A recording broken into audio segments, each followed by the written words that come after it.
আসসালামু আলাইকুম। কেমন আছেন সবাই? আশা করছি সবাই ভালো আছেন। আমি আলহামদুলিল্লাহ ভালো আছি। দেখুন আজকে একটু অন্যরকম করে ডাল রান্না করব।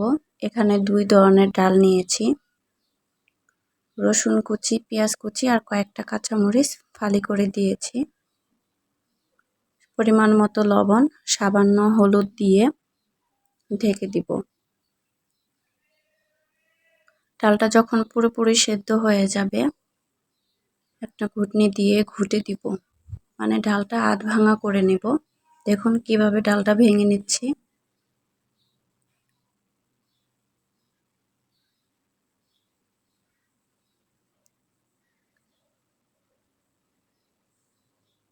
ভাঙা হয়ে গেছে।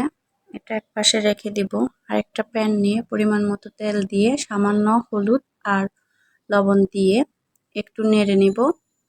আগে থেকে 2টা ডিম সিদ্ধ করে রেখেছিলাম। দেখুন কিভাবে কেটে নিয়েছি। একে একে সবগুলো দিয়ে দিচ্ছি।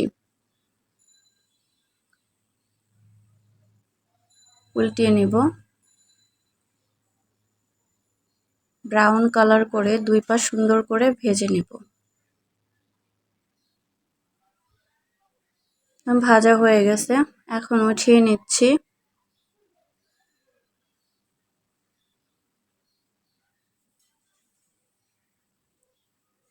আর একটু তেল দিয়ে নিব। 2টা শুকনো মরিচ ফোড়ন দিয়ে সামান্য জিরে ফোড়ন দিয়ে দিব। একটু ভেজে নিয়ে রসুন আর পেঁয়াজ কুচি দিয়ে দিব। ব্রাউন কালার করে ভেজে যে ডালটা বাগার দিয়ে দিব।